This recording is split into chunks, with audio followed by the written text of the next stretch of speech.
আমাদের টিচারদের মধ্যে বেশিরভাগ টিচারই হ্যান্ডসাম, দেখতে খুব সুন্দর, কিন্তু তার মধ্যে একজন টিচার আমাদের সময় ছিলেন যার সাথে সিনিয়র মেয়েরা, জুনিয়র মেয়েরা, আমাদের ব্যাচের মেয়েরা সবাই টাঙ্কি মারত। এবং এখনো ভদ্রলোকের যথেষ্ট বয়স হয়েছে, কয়েকদিন আগে তিনি মেয়ের বিয়েও দিয়েছেন, কিন্তু এখনো অসংখ্য মেয়েরা তার পেছনে। আর বললাম না। তো ডাকতে চাই আমাদের সেই হ্যান্ডসাম মানুষটাকে, এবং যিনি আমাদের কান্ডারি এই পুরো উৎসবের, পুরো আয়োজনের, আমাদের ফাইন্যান্স অ্যালামনাই অ্যাসোসিয়েশনের সম্মানিত প্রেসিডেন্ট মোমেন স্যারকে। মোমেন স্যার কোথায়? ও আচ্ছা, আমি ভালো মতো মেয়েরা আটকে রাখছে। ও থ্যাংক ইউ স্যার।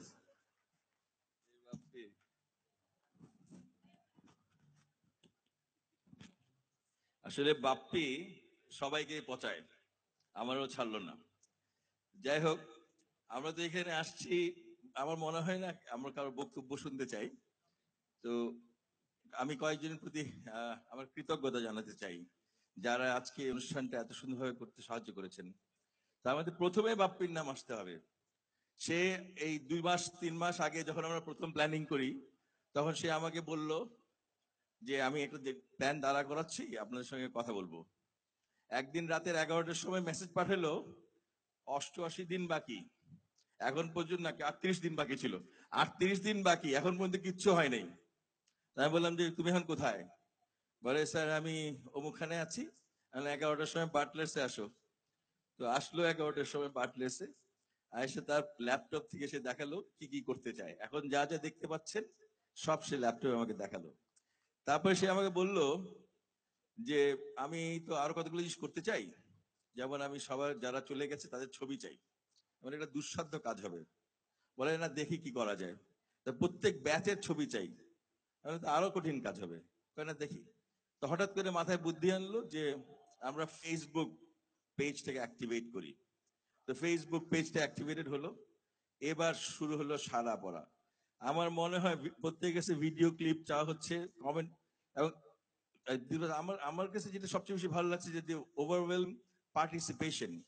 এন্ড যেটা আমরা মনে হয় এর আগে কোনোবারই, যেহেতু ডিজিটালি এত কানেক্টেড ছিল না, এর আগে কোনোবারই পারা যায় নাই।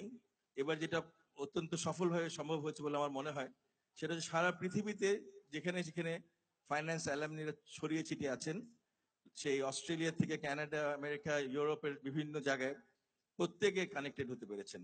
এবং ওনারা এই মুহূর্তে জিনিস, আমার মনে হয় এই মুহূর্তে ওনারা লাইভ করছেন। আমি কিছুক্ষণ আগে ভিডিও স্ট্রিমিং দেখাচ্ছিলাম আমার শ্রদ্ধেয় টিচারদেরকে, যে যখন এখানে পারফরমেন্স হচ্ছিল সবাই কমেন্ট করছিল। একটা একটা কমেন্ট হঠাৎ দেখতে পেলাম, সাদেক স্যারকে দেখতে পেয়েছি। সাদেক আছে এখানে? আচ্ছা। তো আমি জানি না আমাকে কেউ দেখতে পেয়েছে কিনা, আমার সেটা দেখার সৌভাগ্য হয়নি। তো আমার খুব ভালো লাগছে, বিশেষ করে জামাল উদ্দিন স্যার আমাকে খুব গ্রিট করলো। কারণ ওনাকে সকালবেলা, গত রাত্রেবেলা যখন আমরা এখানে সব দেখে দেখে যাচ্ছিলাম, তখন মনে হলো যে আমি একটা মেসেজ দেই। তো আমি স্যারকে ওখানে I have name sir there. Sir সবসময় কথা হলে একটা তেরা করে কেমনে কিনে দাঁড়াইতো, দাঁড়ায় একটা হাত কাঁধে দিত। হ্যাঁ, তো ওইটা খুব একটা গ্র্যাটিফাইং জিনিস ছিল, যে ওই হাতটা ইজ হাত অফ সাম কমফর্ট। আর বাকি স্যার তো এরকম করে একটা জিনিস কেমনে তাকাইতো, ওইটা করে দিত সবার ভিতরে ঠান্ডা করে, যে যাও। তো ওই দোষ স্যার আপনার যায় নাই এখন পর্যন্ত। প্রত্যেক ব্যাচ যারা যারা আপনি পড়াইছেন, প্রত্যেক কাছে আপনি একটা টেররিস্ট হিসেবে আছেন। ওটা আপনি মনে হয় বাকি জিন্দিগিতে যেতে পারবে না। তো এখন যদি কি কি ওটা কি আরেকজন হাত দেখাইলো কি পাশের থেকে? স্যার তো একনলেজ করতেছে, আপনি কি হাত দেখান? স্যার একনলেজ করেছেন না? দেন ইয়েস, ওকে। তো জামাল স্যার একটু একনলেজ করেন, যে পিঠে উঠে একটু একনলেজ করেন, যে এই যা। আর কেমনে করে একটু তেরা তেরা করে হাঁটতেন ওইটাও একটু দেখান, একটু অল্প একটু হাইটা দেখান না। তা আমি মনে করলাম, আর মাত্র স্যার বেলজিয়াম থেকে পিএইচডি করে আসলো, আয়সা করতো কি, এখন আমার তো হ্যান্ডসাম ট্যান্ডসাম কত কি বললেন আপনারা। স্যার কথা বলতে বলতে একটা চোখ মারতো। আমি আমি বললাম স্যার এইটা কি, কয়েকটা নূতন শিখছি। যাই হোক, এগুলি পরে যে বোধহয় করে নাই। এগুলি করার, এই যে এখানে এসে আমি এতজনের সামনে এগুলো বললাম, এই সাহসও কিন্তু অন্যদের নাই। স্যার খালে পারমিশন দিতে দেখে বোধ স্যার, সরি স্যার যদি কিছু ভুল বলে থাকে মাফ করে দেন। Anyway, this is the light part. I'm sure you're enjoying. Are you enjoying yourself? Good. Okay. But then this was the light part. The serious note, আমাদের রুজবেল বলে গেল, তারপরে ডিন, আমাদের সুযোগ্য ডিন বলে গেলেন, কিসমত ভাই বলে গেলেন, আমাদের দুইটা আরজি আপনাদের কাছে আছে। একটা হচ্ছে যে আমাদের যে অ্যাডাপ্ট দ্য স্টুডেন্ট প্রোগ্রাম আছে, সেই প্রোগ্রামে আমরা 2,000 টাকা করে মাত্র একটা ছেলের জন্য চাই এক মাসে। এক বছরে 25,000 টাকা লাগে, সেই ছেলেটা স্বাচ্ছন্দ্যে পড়াশোনা করতে পারে। আমি চাই আপনারা অনেক, মাত্র 100 জনকে আমরা সোফার কোনো এক সময় করতে পারছিলাম, তারপরে ডিসকন্টিনিউ হয়ে গেছে। আমরা এই যে রিকন্টিনিউ করতে চাই, আবার কন্টিনিউ করতে চাই এবং ভালোভাবে করতে চাই। অনেক নিডি ছেলে পেলে আছে। তারপরে যে দয়া করে গোপনে প্রকাশ্যে যে কোনো ভাবে আপনারা যদি দয়া করে এই টাকাটা কন্ট্রিবিউট করেন, এটা আলাদা একটা ফান্ড আছে, ওই নামে চেক দিবেন, ডিপার্টমেন্ট এটা সিলেক্ট করে মোস্ট নিডি স্টুডেন্টদের মধ্যে ডিস্ট্রিবিউট করে। আমরা অ্যালামনাইরা শুধু টাকাটা জোগাড় করে দিই, আমরা এর ডিস্ট্রিবিউশন মেকানিজমের মধ্যে একেবারেই জড়িত না। তো যদি আপনারা এটাতে ব্যাপকভাবে অংশগ্রহণ করেন দেশের থেকে বিদেশ থেকে, তাহলে পরে আমরা খুব উপকৃত হব। এটা ছিল আরজি নাম্বার 1। আর আরজি নাম্বার 2 হচ্ছে আমাদের লাইফ মেম্বার নাই, মাত্র 100 কয়েকজন।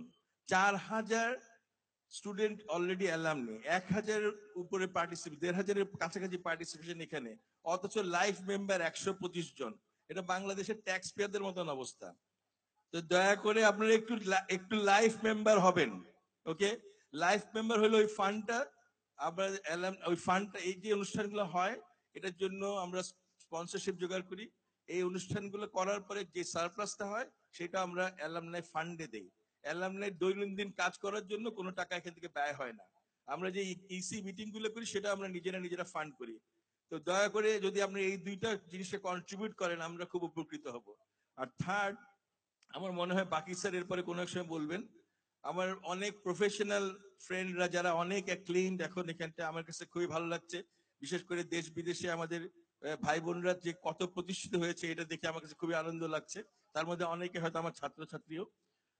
তো যে জিনিসটা আমাদের মধ্যে এখনো নাই সেটা হচ্ছে এই প্রফেশনালদের মধ্যে, সেটা হচ্ছে একটা ফাইন্যান্স অ্যালামনি অ্যাসোসিয়েশন, না finance association, Bangladesh finance association, যেটা অ্যাসোসিয়েশন অফ ফাইন্যান্স প্রফেশনালস।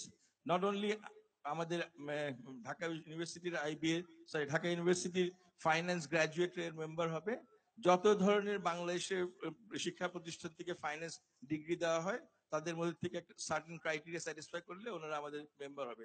বাকি স্যারের এটা চিন্তা প্রসূত একটা ব্যাপার, ওনাকে আমি ডিউ ক্রেডিট দিতে চাই। ওই গেলেন স্যার, ওই যে ডিউ ক্রেডিট দিতে চাই, কিন্তু স্যার এখন এটা ইলাবোরেট করবেন। আমার রিকোয়েস্ট যে এই জিনিসটা আমরা আমাদের স্যার একটা দিগদর্শন দেন, যাতে করে এই 2 বছর আমরা আছি অনেকদিন, এর মধ্যে আমরা ফাইন্যান্স অ্যালামনাই অ্যাসোসিয়েশন ঢাকা বিশ্ববিদ্যালয় যেন এই জিনিসটা প্রমোট করতে পারে, অর্গানাইজ করতে পারে, অথবা আমরাই যেন এটার what should I say pivotal role play করতে পারি, এবং যাতে করে ফাইন্যান্স বাংলাদেশ ফাইন্যান্স অ্যালামনাই অ্যাসোসিয়েশনটা হয়। আমার মনে হয় আমার আর বক্তব্য দেওয়ার কিছু নাই। 3টা কথা আপনাদেরকে বললাম, আমি আপনাদের স্মরণ করিয়ে দিতে চাই। একটা হচ্ছে অ্যাডাপ্ট দ্য স্টুডেন্ট প্রোগ্রামে আপনাদের কন্ট্রিবিউশন, লাইফ মেম্বারশিপ, আর বাকি স্যার বাকিটা বলবেন। Thank you very much for your participation. এরপরে 2জন বিখ্যাত শিল্পীর গান আছে এবং তারপরে ডিনার আছে। I hope you will enjoy the rest of the evening. Thank you very much.